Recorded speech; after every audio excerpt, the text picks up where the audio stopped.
High Chancellor Vextar stared at the holographic display floating above his command table. The blue light made his scaled face look even more grim than usual. 3 weeks had passed since the impossible happened. 3 weeks since a primitive species from some backwater planet had destroyed his greatest fleet. The Zephyrian Empire had ruled the outer galaxy for 2,000 years. Their ships were the most advanced. Their weapons were the most powerful. Their armies were unstoppable. Until they met the humans. "Tell me again," Vextar said to his military advisor. General Thokran stood at attention, his battle scars visible under the harsh light. "How many ships did these humans use?" 12, High Chancellor, Thokran replied. His voice was steady, but his eyes showed confusion. "Our fleet had 800 vessels. The humans had 12. Vextar closed his eyes. 800 ships. The pride of the Zephyrian military. Ships that had conquered 43 star systems. All destroyed or captured by 12 human vessels. "And their tactics?" Vextar asked. "Strange, sir. They seemed surprised to see us. The first transmission we intercepted was asking if we were lost." Thokran paused. "They offered to help us find our way home." A junior officer approached the table. His hands shook as he held a data pad. "High Chancellor, we have new intelligence from our surviving ships." Vextar looked up.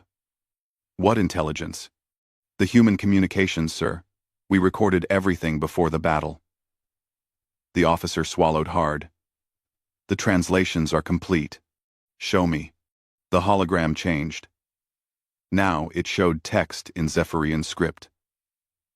Vextar read the first message, and his blood went cold. "Patrol Group 7 to home base. We found some ships out here. They look angry. Should we call the real Navy?" 7. Patrol Group 7. Not a battle fleet. Not an invasion force. A patrol group. The next message made things worse. "Home base to Patrol 7. Handle it yourselves. The main fleets are busy with training exercises." Vextar read the words 3 times. Training exercises. The humans had other fleets. Bigger fleets. And they were busy with training. "There is more, High Chancellor," the officer said quietly. "After the battle, the human commander sent this message to his superiors." The text appeared. "Patrol 7 to home base. Small skirmish with unknown aliens. No damage to our ships. Aliens had primitive weapons but good spirit. Recommend diplomatic contact. End of report." The room went silent. General Thokran stepped forward. "A small skirmish? They destroyed our greatest fleet and called it a small skirmish?" Vextar stood up slowly. His legs felt weak. The officer looked down at his datapad. The human admiral asked permission to return to patrol duties. He was told to wait for the cleanup crew. "Cleanup crew?" "Yes, sir. Apparently, humans send special ships to collect battle debris. They said it was bad for space traffic." Another officer burst into the room. "High Chancellor! Urgent report from our spy networks." Vextar turned. "What now?" "Human ship movements, sir. Our scouts have detected massive activity in their space." The new officer was breathing hard. "We count over 2,000 ships in just one star system." 2,000? General Thokran stepped forward. "Are you certain?" "Yes, sir. And that is just what we can see. Our scouts report at least 12 major shipyards.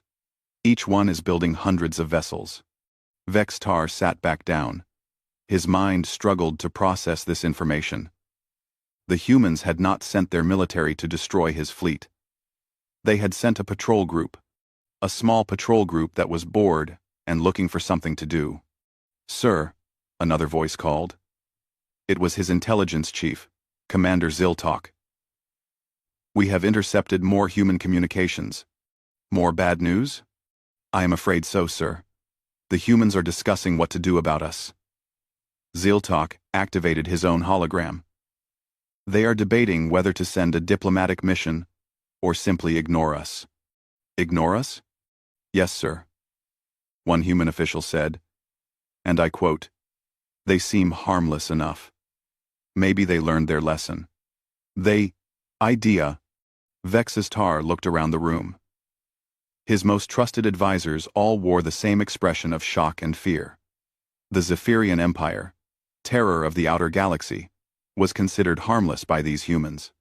What about their military strength? He asked weakly. Commander Ziltok checked his notes. Our best estimates suggest they have over 50,000 combat vessels. But sir, these numbers may be low. Why? Because they keep building more. Every day, our scouts report new ships leaving their shipyards, and they all seem to be more advanced than the ones that defeated us. General Thokran cleared his throat. High Chancellor, there is something else. Our analysis of the battle shows that the humans were holding back. Holding back? How? Their weapons, sir. Each human ship could have destroyed our entire fleet alone. But they used minimum force. They disabled our ships instead of destroying them. They were trying not to hurt us too badly. Vextar put his head in his hands. The mighty Zephyrian Empire had attacked what they thought was a weak species. Instead, they had picked a fight with beings who could have wiped them out, but chose mercy instead. What do we do now? He asked quietly. The room was silent for a long moment. Then Commander Ziltok spoke. Perhaps, High Chancellor, we should consider sending our own diplomatic mission. Before they decide, we are not harmless after all. Vextar nodded slowly. The age of Zephyrian dominance was over. A new power had emerged in the galaxy, and that power had 12 ship patrol groups that could destroy entire fleets while barely paying attention. He wondered what their real military looked like. Commander Ziltok checked his stealth suit one more time. The Zephyrian intelligence officer had volunteered for the most dangerous mission in the Empire's history. He was going to spy on the humans. Remember, he told his team through the comm system, we need to know their true military strength. Find their bases, count their ships, learn their weaknesses. Subcommander Kesra nodded nervously. What if they catch us? They won't, Ziltok said, with confidence he did not feel. Our stealth technology is the best in the galaxy. These humans are powerful, but they are still primitive. Their scout ship slipped into human space without being detected. At least, Ziltok hoped they were not detected. With humans, it was hard to be sure of anything. The first human system they entered looked peaceful. Too peaceful. Space was filled with traffic. Cargo ships moved between planets like insects around flowers. Mining vessels harvested asteroids.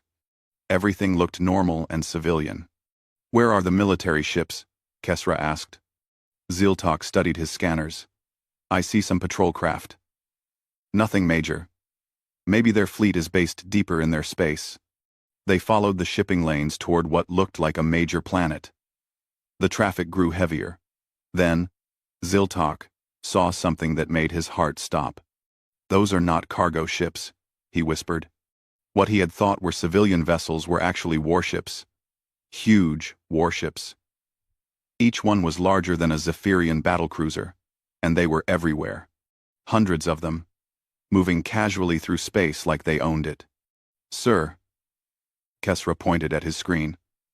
Are those weapons? Ziltok looked closer. The cargo containers on the ships were actually missile launchers. Each ship carried enough firepower to level a planet, and the humans were using them to haul space garbage. New orders, Ziltok said quietly. We need to find their actual military bases. They spent 2 days searching. Every system they entered was the same. Massive ships everywhere, all pretending to be civilian vessels. The humans had turned their entire civilization into a war machine. On the 3rd day, they found something worse. Commander, Kesra called urgently, you need to see this. Ziltok looked at the scanner display and felt sick. Ahead of them was a human military exercise. 50 ships were practicing combat maneuvers around a small moon. Finally, Ziltok said. Real military vessels. Let us observe and learn. They watched the exercise begin. The human ships moved with perfect coordination. Their weapons fired with impossible accuracy. But that was not the worst part. The worst part was what the humans were saying. Blue team, your shooting is sloppy today, came a casual voice over the comm. Try to hit something this time. Sorry, Commander Park, another voice replied with a laugh. These new weapons are too powerful. Hard to dial them down for practice. Ziltok stared at his translator. The humans were complaining that their practice weapons were too strong. They were deliberately weakening their guns for training. How much are they holding back? He whispered. The answer came quickly. One human ship missed its target and hit an asteroid instead. The rock simply vanished. Not exploded. Vanished. The weapon had broken it down to atoms. Captain Liu, came an annoyed voice. You just disintegrated a perfectly good asteroid. The mining guild will complain again. My fault, Commander, Captain Liu replied cheerfully. I forgot to switch to training mode. Training mode. These weapons had a training mode that was still powerful enough to destroy anything Ziltok had ever seen. The exercise continued for an hour. The humans treated weapons that could destroy cities like children's toys. They joked about firepower that would terrify entire star systems. When they were done, they simply flew away like nothing important had happened. Commander, Kesra said in a shaky voice. Ziltok checked his scanners. 200? Maybe 300? Sir, I have been monitoring their communications. This is Training Sector 7. So? They have mentioned 11 other training sectors. Each one is bigger than this. Ziltok closed his eyes. 12 training sectors. Each with hundreds of ships. Each ship capable of destroying planets. And this was just for practice. There is more, sir, Kesra continued. I intercepted a message about something called the Reserve Fleet. What about it? The human admiral said it was getting too crowded. They need to build more storage facilities for the extra ships. Storage facilities. The humans had so many warships, they needed special places to store the ones they were not using. Commander? Another team member called. I am picking up a massive energy signature. Distance. 12 light minutes. Ziltok turned his ship toward the signal. What they found there would haunt his dreams forever. It was a human shipyard. Not a small facility, but a massive industrial complex stretching across half a solar system. And it was building ships. Hundreds of ships. Ships that made the ones they had seen look like toys. Those are not warships, Kesra whispered. Those are mobile weapons platforms. Each new vessel was the size of a space station. Their hulls bristled with weapons that defied description. And the humans were building them like cars on an assembly line. Sir, his technician called. I am detecting similar facilities in this system. 7 more shipyards, all building ships like these. 7 more? In one system? Yes, sir. And, Commander, the humans are building ships faster than we thought possible. Those shipyards will launch 50 new vessels this week. Ziltok sat in stunned silence. 50 new ships per week, from one system. And humans controlled hundreds of systems. Set course for home, he said quietly. We have learned enough. As they left human space, Ziltok tried to calculate what he had seen. It was impossible. The humans had not built a military. They had built something beyond anything the galaxy had ever known. And they still acted like they were the peaceful ones. When they reached Zephyrian space, Ziltok sent his report to High Chancellor Vextar. It contained one simple message. Recommend immediate surrender. These beings are not just powerful. They are the most terrifying force in galactic history. and they do not even realize it. Ambassador Chen Wei-ming adjusted his simple gray suit as he stepped out of the shuttle. He looked like a harmless, middle-aged man who sold insurance for a living. The Zephyrian delegation waiting for him had expected someone more impressive. High Chancellor Vextar studied the human ambassador with growing confusion. This ordinary-looking person represented the most powerful military force in the galaxy? Where was his armor? His weapons? His guards? "Welcome to Zephyr Prime," Vextar said formally. "I am High Chancellor of the Zephyrian Empire." Chen smiled politely and bowed slightly. "Thank you for agreeing to meet. I am Chen Wei-ming. I speak for Earth and her allies." Allies? Vextar made a mental note. The humans had allies already. "Please, follow me to the council chamber," Vextar said. He gestured toward the massive doors of his palace. "We have much to discuss." As they walked, Chen looked around with genuine interest. "Beautiful architecture," he said. "Very impressive. How old is this building?" 800 years, Vextar replied proudly. "Built to show the eternal strength of our empire." "Eternal," Chen repeated thoughtfully. "That's a long time. Things change so quickly these days." Something in his tone made Vextar uncomfortable. They entered the council chamber, where General Thokran and Trade Minister Yoktel waited. Chen took his seat across from them, still looking like he was here to discuss insurance policies. "Now then," Vextar began. "Let us address the recent misunderstanding between our peoples." Chen nodded. "Yes. That unfortunate incident with your fleet. I hope your people recovered safely?" "I hope your people recovered safely. Most of them, yes. Thanks to your people's restraint."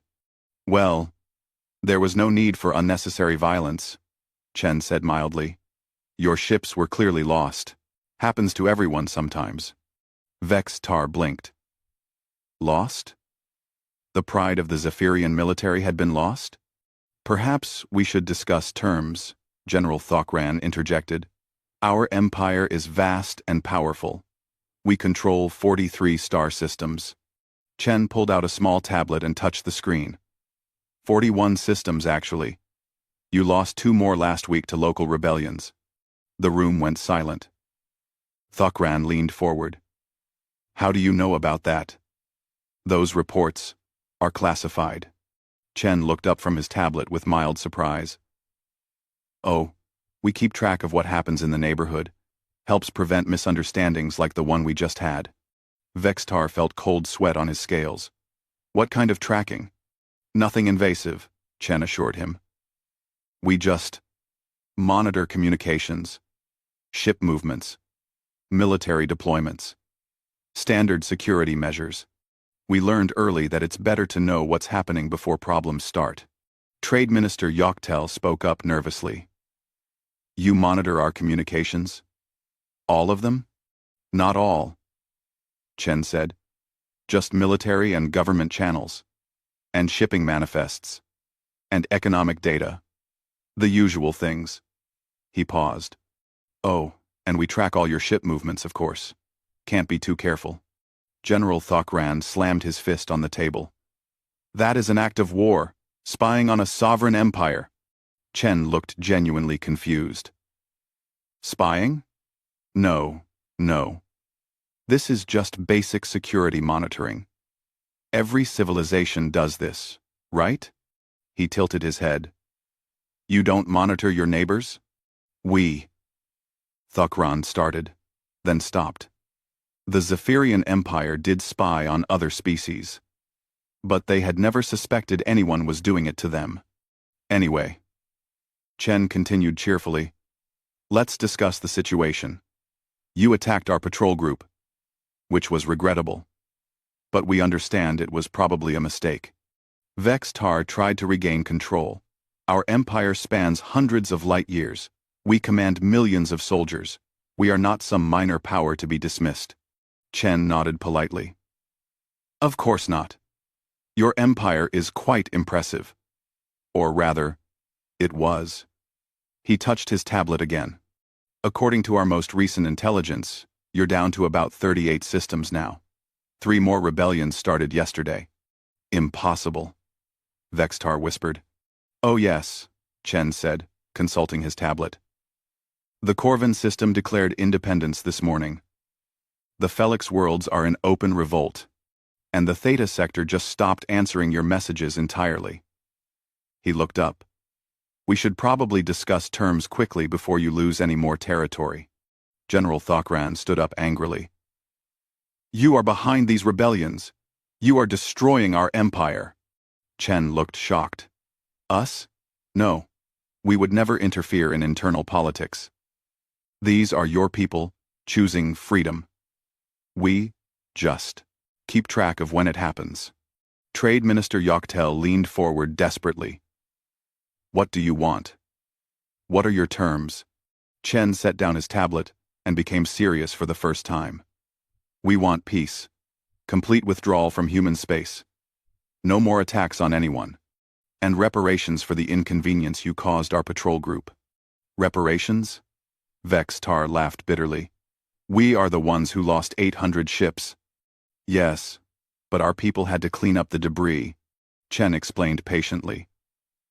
Do you know how expensive it is to clear 800 wrecked ships from a shipping lane? The paperwork alone took weeks. Vextar stared at him. The humans wanted payment for cleaning up the ships they had destroyed. And if we refuse? Thokran asked. Chen sighed sadly. Well, then we would have to take more direct action. Admiral Kim is waiting outside with a small escort. Perhaps you would like to meet her? Well. Through the great windows of the council chamber, Vextar could see 3 human ships hanging in space above his capital city. 3 ships. Just like the patrol group that had destroyed his fleet. Small escort? He asked weakly. Oh yes. Just Admiral Kim's personal guard. She insisted on coming, even though I told her this was a diplomatic meeting. Chen smiled. She's very protective of our negotiating teams. General Thokran checked his battle computers. What he saw made his blood freeze. Each of those 3 ships was more powerful than anything in the Zephyrian military. And this was just the Admiral's personal escort. Chen noticed their expressions. Don't worry. Admiral Kim has strict orders not to do anything unless you attack us first. We're very committed to peaceful solutions. The words hung in the air like a threat disguised as reassurance. Vextar realized that his empire was finished. Not destroyed in battle, but simply made irrelevant by being so far beyond them that they could dictate terms while apologizing for the inconvenience. We accept your terms, he said quietly. Chen smiled and stood up. Excellent. I'll have the paperwork ready by tomorrow. Oh, and Chancellor? You might want to start thinking about a new form of government. Empires are so old-fashioned these days. High Chancellor Vextar stood on the bridge of his flagship, watching 50,000 ships prepare for battle. It was the largest fleet in Zephyrian history. Every vessel the Empire could gather. Their ultimate weapon against the human threat. This will show them, he muttered to General Thokran. They may be advanced, but they cannot face our entire military at once. Thokran nodded, though he looked worried. They prefer them because they are weak. Vextar slammed his fist on the command console. No species can be that powerful and that peaceful. It makes no sense. The Zephyrian fleet moved through hyperspace toward the human border. Intelligence reports showed only light human patrols in the target sector. Nothing that could stop 50,000 warships. Dropping out of hyperspace in 10 seconds, the navigator announced. Vextar smiled. Soon the galaxy would see that the Zephyrian Empire still had teeth. The fleet emerged from hyperspace in perfect formation. 50,000 ships spread across space like a metal storm.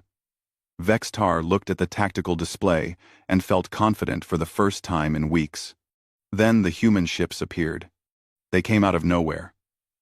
One moment space was empty except for the Zephyrian fleet. The next moment it was filled with human vessels. Not dozens.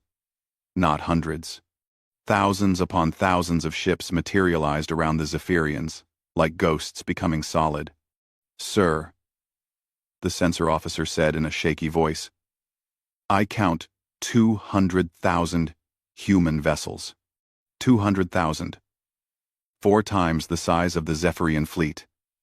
And they had appeared without warning, surrounding the Empire's greatest military force, like it was a child's toy." "How is that possible?" Vextar whispered. General Thokran checked his instruments. "Sir, these are not the ships we encountered before. These are different. 2D2. The human vessels were massive. Each one was twice the size of a Zephyrian battleship. Their hulls were sleek and black, covered with weapon systems that defied identification. They moved with perfect coordination, like a single organism with 200,000 parts. A communication came through on all frequencies. The voice was calm, almost bored. "Zephyrian Fleet. This is Fleet Admiral Park Jin-woo of Sector Defense Force Delta. You are trespassing in protected space. Please power down your weapons and prepare to be escorted home." Vex's Tar grabbed the communicator. "We are the Zephyrian Empire. We do not take orders from anyone." There was a pause. Then Admiral Park replied, "I see. Well, that's unfortunate. Stand by." The human fleet began to move. Not attacking, just positioning themselves. Each movement was precise and calculated. Within minutes, every Zephyrian ship was targeted by at least 4 human vessels.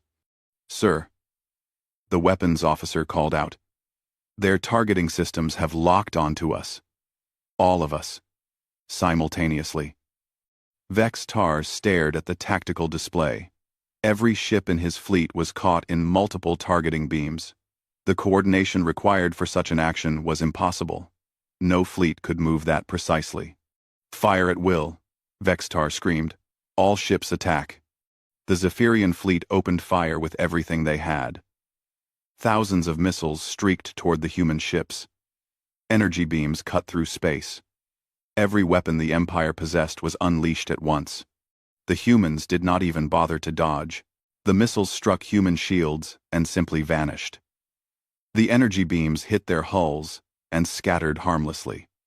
The greatest bombardment in Zephyrian history had no effect whatsoever.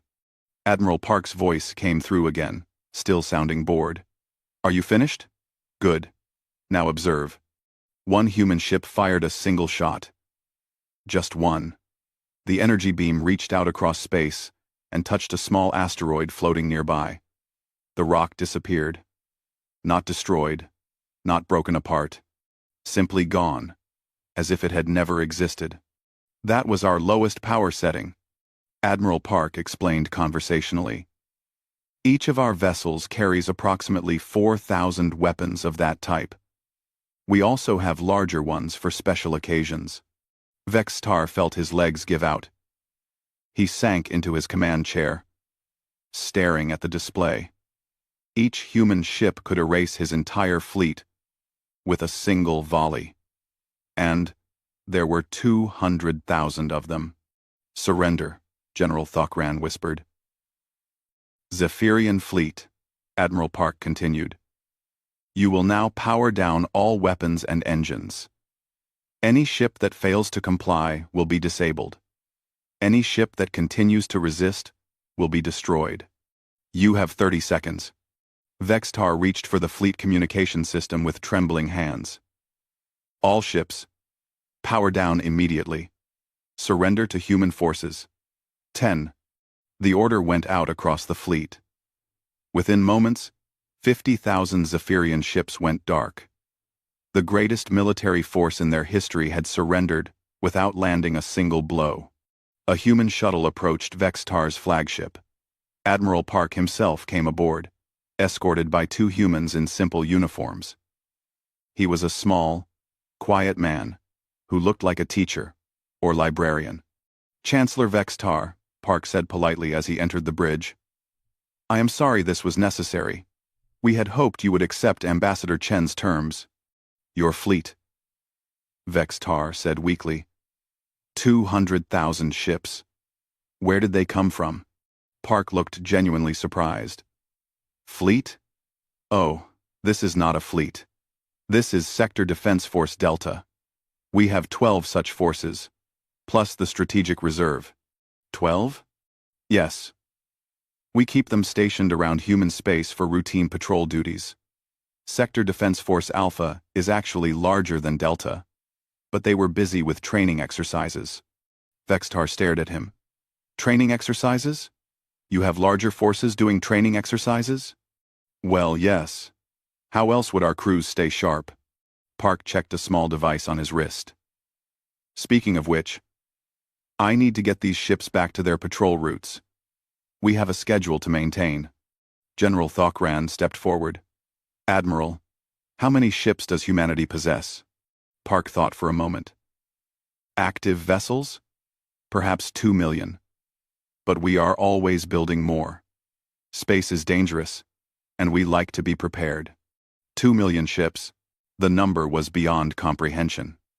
The Zephyrian Empire had struggled to build 50,000 vessels over centuries. The humans had built 2 million, and were still adding more. Why? Vextar asked. Why do you need so many ships? Park looked confused by the question. Why? For defense, of course. There are dangerous things out there. Aggressive species. Natural disasters.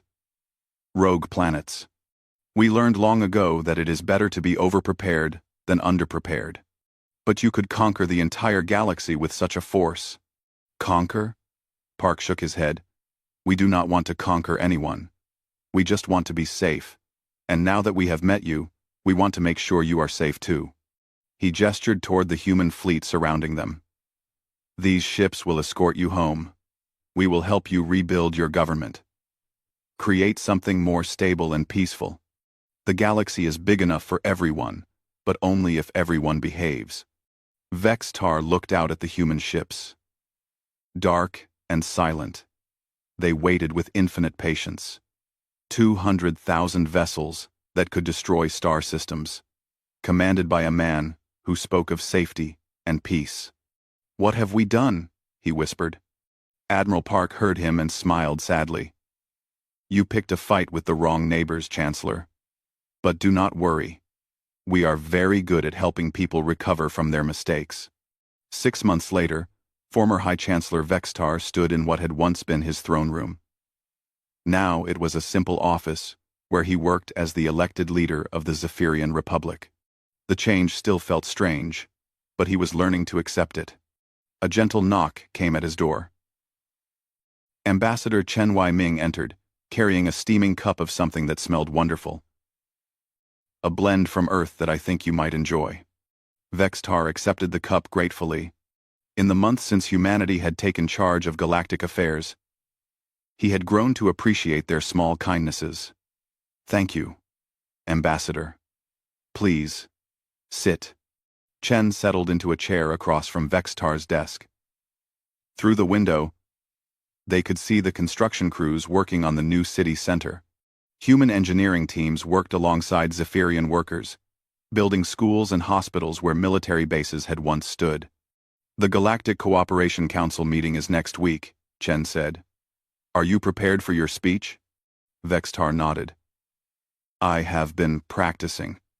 It is still difficult to believe that 47 different species want to hear what I have to say.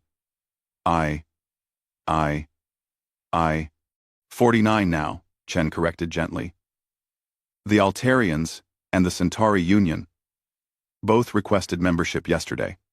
They want the protection and prosperity that comes with human oversight. Protection and prosperity.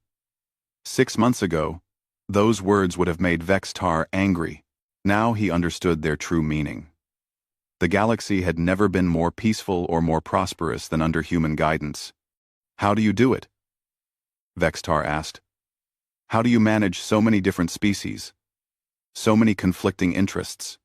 Chen sipped his tea thoughtfully. We learned from our own mistakes. Humans spent centuries fighting each other before we figured out that cooperation works better than conquest. When we went to the stars, we decided to do things differently.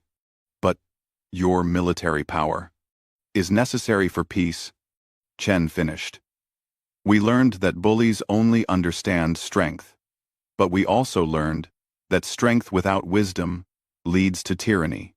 So we built our forces to protect, not to conquer. Vextar looked out the window again. In the distance, he could see a human patrol ship making its lazy way across the sky. 6 months ago, such a sight would have terrified him. Now, it was comforting. Those ships kept pirates away and ensured that trade flowed freely. President Jung wants to meet with you next week, Chen continued. She is interested in your thoughts on the new exploration project. The intergalactic mission? Yes. Humanity is planning to send ships beyond our galaxy. We want to make sure we leave things here in good hands before we go. Vextar nearly dropped his teacup. You are leaving? 2. Vextar. 2. Chen smiled at his reaction. Not leaving entirely. We will still maintain our bases and patrol routes, but most of our exploration fleets will be heading for the Andromeda Galaxy. There are signals coming from there that suggest intelligent life. More species to meet, Vextar said. More potential friends, Chen corrected. Or potential problems. Either way, we prefer to meet them on our terms, rather than wait for them to come here. A communication device chimed on Vextar's desk. He touched the screen and saw Admiral Kim Sujin's face appear. She was calling from her flagship somewhere in deep space. Good morning, Admiral, Vextar said politely. Over the months, he had developed great respect for the human military leader. Good morning, President Vextar. I wanted to update you on the pirate situation in the Outer Rim. We have cleared out the last of the raiders. Your shipping lanes are now completely secure. Thank you, Admiral. My people are grateful for your protection. Kim smiled. No protection needed anymore. We have trained your new defense force well. They can handle local security from now on. It was true. The humans had spent months teaching Zephyrian forces how to maintain peace without oppression. The lessons had been difficult for a military raised on conquest, but the results spoke for themselves. Any word from the exploration fleets? Chen asked Admiral Kim. They launched this morning. 2,000 ships heading for Andromeda. Captain Liu Mingho is leading the advanced scouts. Kim paused. He is excited about the possibility of making new friends. Vextar shook his head in wonder. 2,000 ships. More firepower than most galactic empires could dream of. And the humans were using it to make friends with strangers. In another galaxy. After Admiral Kim ended the call, Vextar turned to Chen. What if you find hostile species in Andromeda? What if they are like we were? Tuar. I wasn't. Tuar. Chen's expression grew serious. Then we will try diplomacy first. Just like we did with you. But if they refuse to listen, he shrugged. We have learned that peace sometimes requires strength. And if they are more advanced than you? Chen laughed. Then we will learn from them. One of humanity's greatest strengths is our ability to adapt. If we meet someone smarter or stronger than us, we will figure out how to work with them. Chen laughed. It was of humanity's greatest strength. The office door opened, and President Jungmin Seo herself walked in. Vextar started to stand, but she waved him back down. Please, stay seated. I wanted to speak with you personally before the council meeting. Jung settled into another chair and accepted a cup of tea from Chen. What can I do for you, President Jung? Vextar asked. I want to offer you something, Jung said. A chance to help explore Andromeda. Vextar blinked. Me? Your people. The Zephyrian Republic has proven itself to be reliable and peaceful. We would like to include some of your ships in the exploration fleet. But we do not have the technology. We will share it, Jung said simply. Along with training and support, your people know what it is like to meet humans for the first time. That experience could be valuable when we encounter new species. Vextar felt tears forming in his eyes. 6 months ago, humanity had been his enemy. Now they were offering to make his people partners in the greatest adventure in galactic history. "Why?" he whispered. "After what we did to you, why would you trust us?" President Jung leaned forward. "Because you learned. Because you changed. Because you chose cooperation over conquest." She smiled. "Sengo. The takes in Sunlu." She smiled. "Besides, the galaxy is safer when former enemies become friends." Chen stood up. "I should let you two discuss the details. President Vextar, think about it carefully. This is a chance for your people to help shape the future of 2 galaxies." After Chen left, Jung and Vextar talked for hours. They discussed ships and crews, training programs, and cultural exchanges. By the time their meeting ended, the Zephyrian Republic had become humanity's first full partner in intergalactic exploration. That evening, Vextar stood on his balcony, looking up at the stars.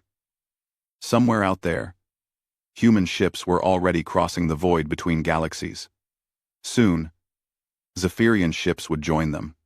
He thought about the old empire, built on fear and conquest. Then he looked down at his city, where humans and Zephyrians worked together to build something better. The galaxy had a new order now. Not an empire built on strength, but a community built on trust. And at its heart were the humans. The species that had accidentally become the most powerful force in galactic history, simply by trying to be prepared for anything. Tomorrow, Vextar would give his speech to the Galactic Council. He would talk about cooperation and peace, about learning from mistakes and building better futures. But tonight, he simply stood under the stars and marveled at how much the galaxy had changed. The humans had kept their promise.